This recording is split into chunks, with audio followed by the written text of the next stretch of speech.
రాష్ట్రం నాశనం అయిపోయింది, అలా అయిపోయింది, ఇలా అయిపోయింది అని చెప్పి తెల్లారు లెగిస్తే ప్రభుత్వం మీద బురద జల్లుతూ అదే పనిగా ప్రజల్లో ఆవేళ జగన్మోహన్ రెడ్డి గారి మీద ఉన్నటువంటి నమ్మకాన్ని ఏ రకంగా చెదరగొట్టాలి అనేటువంటి దానికి అనేక అబద్ధాలు మాట్లాడినటువంటి వ్యక్తి చంద్రబాబు నాయుడు గారు. ఒకసారి మనం చూస్తే బాబు షూరిటీ భవిష్యత్తు గ్యారంటీ అన్నారు. బాబు షూరిటీ భవిష్యత్తు గ్యారంటీ ఏమో ఇప్పటిదాకా తెలియదు, కానీ మనకి బాబు షూరిటీ బాధుడు గ్యారంటీ. ఓ పక్కన కరెంటు బిల్లులు విపరీతంగా పెంచేసినటువంటి కార్యక్రమం. రేపో మాపో ఫిబ్రవరి 1వ తేదీ నాటి నుంచి భూముల విలువలు పెంచేస్తా ఉన్నాము అని చెప్పి కూడా నిన్ననే సంబంధిత మంత్రి కూడా ప్రకటించడం జరిగింది. ఎడా పెడా ఎక్కడ ఏది కుదిరితే అది ప్రజల నెత్తి మీద బండలు వేసి పన్నుల రూపంలో ఎంతగా దోచుకోగలిగితే అంతగా ప్రజల మీద దోపిడీ చేసే కార్యక్రమం జరుగుతూ ఉంది. సంపద సృష్టిస్తా అని చెప్పినటువంటి వ్యక్తి ఇవాళ పూర్తిగా చేతులెత్తేసి హ్యాండ్సప్ చెబుతూ నిన్నటి రోజు నీతి ఆయోగ్కి సంబంధించినటువంటి రిపోర్ట్లు చదువుతూ అన్నీ కూడా అబద్ధాలే మాట్లాడినటువంటి పరిస్థితి మనం చూసాం. ఎన్నికలకు ముందు ఏం చెప్పారు చంద్రబాబు నాయుడు గారు? సూపర్ 6 అని చెప్పి ప్రతి ఇంట్లోని ఎంతమంది పిల్లలు ఉంటే అంతమందికి ఒక్కొక్కరికి 15,000 రూపాయలు చొప్పున, నీకు 15,000, నీకు 15,000, నీకు 15,000 అని చెప్పి ప్రతి తల్లిని కూడా మీరు 20 మందిని కంటారా, 30 మందిని కంటారా, 40 మందిని కంటారా కనండి, ప్రతి ఒక్కరికి కూడా 15,000 రూపాయలు చొప్పున ఇస్తాను అని చెప్పి చెప్పడం జరిగింది. తల్లికి వందనం పేరిట. అదేమైందో దేవుడికే ఎరుక. మరో పక్కన 20,000 రూపాయల చొప్పున ప్రతి రైతుకి కూడా ఆర్థిక సాయాన్ని అందిస్తాను అని చెప్పి చెప్పడం జరిగింది. ప్రతి రైతుకి ఆ 20,000 ఇప్పటిదాకా ఇవ్వలేదు సరికదా, మరో పక్కన ప్రకృతి వైపరీత్యాల వలన తీవ్రంగా నష్టపోయినటువంటి రైతాంగానికి ఇవాళకి కూడా పూర్తిగా నష్ట పరిహారాన్ని అందించినటువంటి కార్యక్రమం కూడా జరగల. ఆడవాళ్ళకి ప్రతి ఒక్కరికి కూడా నెలకి 1,500 రూపాయలు చొప్పున సంవత్సరం మొత్తంగా 18,000 రూపాయలు ప్రతి ఆడబడుచుకి కూడా తోడుగా ఉంటాను అని చెప్పి చెప్పడం జరిగింది. ఆడవాళ్ళకి కూడా పంగనామాలు పెట్టినటువంటి పరిస్థితి చంద్రబాబు నాయుడు గారిది. మరో పక్కన నిరుద్యోగ యువతకి నెలకి 3,000 రూపాయలు చొప్పున నిరుద్యోగ భృతి ఇస్తాను అని చెప్పి చెప్పినటువంటి కార్యక్రమం. ఈరోజుకి ఏ ఒక్క నిరుద్యోగ యువతకి కూడా ఒక్క రూపాయి కూడా సాయం చేసినటువంటి పరిస్థితి ఎక్కడా లేదు. దావోస్ వెళ్తే అక్కడ అబద్ధాలు మాట్లాడతారు. చంద్రబాబు నాయుడు గారు కూర్చుంటే ఓ వీడియో, నుంచుంటే ఓ వీడియో, లేకపోతే మాట్లాడితే ఒక వీడియో, నడిస్తే ఒక వీడియో తీస్తారు. ఓహో ఆహా అని చెప్పి పెద్ద పెద్ద కబుర్లు చెప్తారు ఎల్లో మీడియాలో మనం చూస్తే.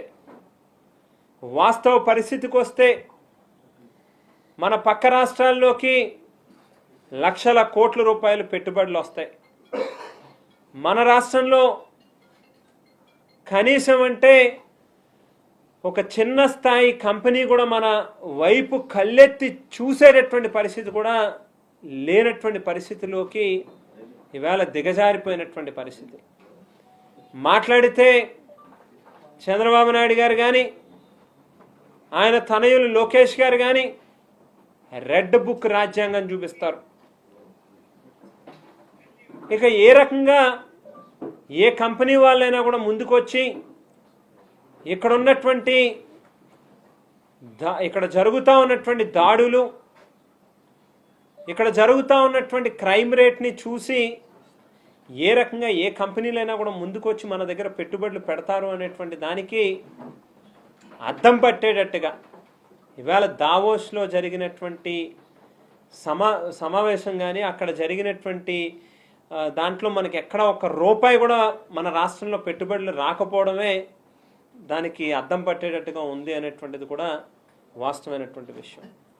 అయితే ఇవన్నీ కూడా మాట్లాడరు చంద్రబాబు నాయుడు గారు. గత ప్రభుత్వంలో ఏదో జరిగిపోయిందంటారు, ఆ కారణంగా ఇప్పుడు పథకాలు నేను నెరవేర్చలేకపోతా ఉన్నాను సూపర్ 6ని అని చెప్పి చేతులెత్తేసే కార్యక్రమం చేస్తారు. వాస్తవానికి ఒక్కసారి మీ అందరూ కూడా గుర్తు చేసుకుంటే, ఒక పక్కన కోవిడ్లో రాష్ట్రం, కేవలం మన రాష్ట్రం మాత్రమే కాదు, మొత్తం దేశం కావచ్చు, యావత్ ప్రపంచం కావచ్చు, ఆర్థికంగా అతలాకుతలమైనటువంటి పరిస్థితి ఆర్థిక వ్యవస్థ. అటువంటి సందర్భంలో కూడా ఎక్కడా కూడా ప్రభుత్వం దగ్గర డబ్బులు లేవు అని చెప్పి సాకు చూపిస్తూ చేతులెత్తేసే కార్యక్రమం ఏనాడు కూడా జగన్మోహన్ రెడ్డి గారు చేయలే. ఏదైతే తాను 2019 ఎన్నికల్లో నవరత్నాల పేరిట మేనిఫెస్టోని రిలీజ్ చేశారు, అమ్మఒడి కావచ్చు, రైతు భరోసా కావచ్చు, విద్యా దీవెన కావచ్చు, వసతి దీవెన కావచ్చు, చేయూత కావచ్చు, ఆసరా కావచ్చు, పేదలందరికీ ఇల్లు కావచ్చు, వీటన్నిటినీ కూడా ఎక్కడా కూడా కారణాలు ఎత్తుక్కోకుండా, వాటిని ఎగ్గొట్టడానికి కారణాలు ఎత్తుక్కోకుండా ఇచ్చిన ప్రతి వాగ్దానాన్ని కూడా అమలు చేసి చూపించినటువంటి నాయకుడు జగన్మోహన్ రెడ్డి గారు. మరి అటువంటిది చాలా స్పష్టంగా ఎన్నికలకు ముందే జగన్మోహన్ రెడ్డి గారు ఒక పవర్ పాయింట్ ప్రెజెంటేషన్ పెట్టి, అయ్యా చంద్రబాబు నాయుడు గారు, ఒక పక్కనేమో మేము ఇచ్చినటువంటి సంక్షేమ పథకాల కారణంగా రాష్ట్రం అప్పుల పాలైపోయింది, 14 లక్షల కోట్ల రూపాయలు అప్పుల ఊబిలోకి ప్రభుత్వం వెళ్ళిపోయింది అని చెప్పి ప్రచారం చేస్తూనే, మేము ఇస్తా ఉన్నటువంటి ఈవేళకి మేము ఇచ్చినటువంటి పథకాల పేరు చెప్పి దాదాపుగా 2.5 లక్షల కోట్ల రూపాయలు సంక్షేమ పథకాలని పేదలకు అందిస్తే, మరి ఈవేళ ఏదో అయిపోయింది అని చెప్పి ప్రచారం చేస్తూ ఉన్నటువంటి మీరిచ్చినటువంటి అన్ని హామీలని కనుక ఒక్కసారి బడ్జెట్ ప్రిపరేషన్ అనేటువంటిది చేస్తే బహుశా ఎన్ని లక్షల కోట్ల రూపాయలు అవుతుందో కూడా అంచనాకి అందనటువంటి పరిస్థితి కనిపిస్తూ ఉంది. ఇవన్నీ కూడా సాధ్యపడేటటువంటివి కాదు అని చెప్పి చాలా స్పష్టంగా ఆవేళ చెప్పడం జరిగింది. మీరేమన్నారు ఆవేళ? సంపద సృష్టిస్తా అన్నారు. ఎక్కడికి పోయిందా సంపద అంతా అని చెప్పి ఈవేళ అడుగుతా ఉన్నాం. దాదాపుగా 9 నెలలు పూర్తి కావస్తుందే మీరు అధికారంలో ఉండి. ఆవేళ మేము అధికారంలో ఉన్నటువంటి సమయంలో మాకేమి కేంద్ర ప్రభుత్వం దగ్గర నుంచి పూర్తిగా సహకారం లేదు. ఈవేళ మీరు కేంద్రంలో మీరే అధికారంలో ఉన్నారు, రాష్ట్రంలో మీరే అధికారంలో ఉన్నారు. ఎందుకు ఈవేళ మీరు ఇచ్చినటువంటి హామీలను అమలు పరచలేకపోతా ఉన్నారు అనేటువంటిది ఖచ్చితంగా చెప్పాల్సినటువంటి బాధ్యత మీ మీద ఉన్నది.